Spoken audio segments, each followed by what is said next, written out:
आज हम एक ऐसी शक्ति के रहस्य में उतरेंगे जो बहुत शक्तिशाली है, रहस्यमयी है और जिसे अक्सर लोग समझ नहीं पाते। हम एक ऐसी देवी की कहानी की परतें खोलने जा रहे हैं जिनकी छवि सिर्फ विनाश तक ही सीमित नहीं है, बल्कि उससे कहीं ज्यादा गहरी और उलझी हुई है। तो सवाल ये उठता है कि आखिर ये देवी हैं कौन, जिनकी कल्पना करते ही मन में डर और हैरानी दोनों एक साथ पैदा होते हैं। चलिए इस रहस्य से एक एक करके पर्दा उठाते हैं। हमारी पड़ताल का पहला सिरा वो एक तस्वीर है जो हैरान कर देती है। देवी काली विनाश के देवता शिव के ऊपर खड़ी हैं। पहली नजर में तो ये ताकत और जीत का एक डरावना मंजर लगता है, लेकिन क्या सच सिर्फ इतना ही है? चलिए इस तस्वीर की गहराइयों में उतरते हैं।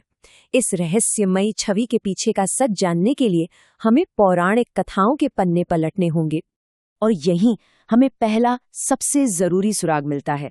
ग्रंथों के मुताबिक ये कोई हमला नहीं था, बल्कि हालात को काबू में करने की एक कोशिश थी। शिव ने काली के विनाशकारी गुस्से को शांत करने के लिए, उसे रोकने के लिए खुद को उनके पैरों के नीचे समर्पित कर दिया था।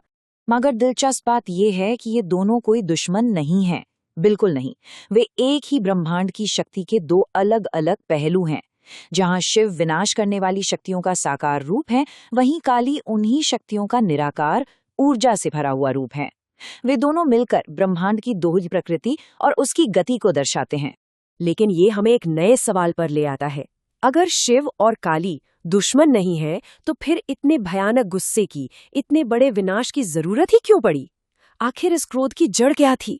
इस सवाल का जवाब हमें अतीत में मिलेगा, उस लम्हे में जब इस महाशक्ति का जन्म हुआ। तो कहानी कुछ यूं शुरू होती है। एक वक्त था जब राक्षसी ताकतों ने चारों तरफ तबाही मचा रखी थी। देवताओं के संघर्ष के बीच देवी दुर्गा ने पार्वती को बनाया, जो सुंदरता और शांति की मूर्त थी। पार्वती पूरे आत्मविश्वास के साथ जंग में उतरी, लेकिन जल्द ही वो पल आ गया जिसने सब कुछ बदल दिया। और कहते हैं कि उसी युद्ध के बीच गुस्से की एक ज्वाला की तरह पार्वती के माथे से काली का जन्म हुआ। एक पल में शांत और सौम्य पार्वती का प्रचंड और भयंकर काली में बदलना हैरान कर देने वाला था। और मैदान में उतरते ही उनका असर दिखा। इस महायोद्धा ने राक्षसों का सफाया करना शुरू कर दिया, उनके सिरों को निगल लिया और बुरी ताकतों को जड़ से उखाड़ फेंका। वो एक ऐसी शक्ति थी जिसे कोई नहीं रोक सकता था, जिनका जन्म ही व्यवस्था को फिर से कायम करने के लिए हुआ था। तो उनके जन्म की वजह तो पता चल गई। अब सवाल ये है कि उनका ये रूप, ये प्रतीक क्या कहते हैं? उनकी मूर्ति में मौजूद हर एक चीज एक सुराग है जो उनकी शक्ति और उनके मकसद को बताती है। उनके रूप में 3 चीजें खास तौर पर नजर आती हैं। उनके हाथों में हथियार, गले में मुंडों की माला और खून से सने होंठ। ये सिर्फ डराने वाली चीजें नहीं हैं, इनके बहुत गहरे मतलब हैं। देखिए, हर चीज का एक मतलब है। हथियार, वो बुराई को काटने की उनकी ताकत दिखाते हैं।